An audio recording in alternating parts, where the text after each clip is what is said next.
17 qershor 1789. Revolucioni francez, fillimi i kuvendit kombëtar. Përfaqësuesit e shtresës së tretë në Francë shpallën veten kuvendi kombëtar, një hap i rëndësishëm që shënoi fillimin zyrtar të revolucionit francez. Ata refuzuan të ndaheshin sipas klasave sociale dhe kërkuan të përfaqësojnë popullin francez në tërësi. Ky veprim sfidoi autoritetin e mbretit dhe të aristokracisë.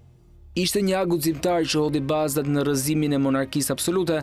Në ditët që pasuan, tensionet u shtuan dhe Franca hyri në një periudhë të trazuar që ndryshoi rrënjësisht historinë e saj.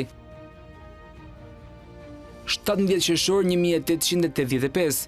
Statuja e lirisë mbërriti në portin e New Yorkut, e ndarë në 214 kuti nga Franca, simbolizonte aleancën francezo-amerikane dhe aspiratën për liri e demokraci.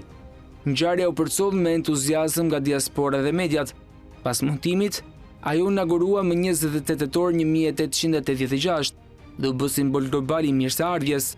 Në kohën e mbërritjes, projekti përfundimisht konkretizoi një ëndër larg Alcaron. 17 qershor 1963. Richard Nixon vizitoi Shqipërinë para se të bëhej president. Richard Nixon, ish president i SBA-s dhe më vonë president, vizitoi Shqipërinë në një udhëtim jo zyrtar.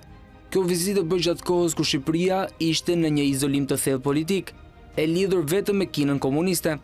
Vizita e Nixon ngjalli diskutime për një mundësi të hapjes së Shqipërisë ndaj perëndimit, por kjo nuk ndodhi menjëherë. Megjithatë, ajo mbeti një nga pak momentet kur një figurë e lartë amerikane kaloi në Shqipërinë e Enver Hoxhës. Ngjarja është shpesh e përmendur si një episod i rrallë diplomatik i asaj kohe.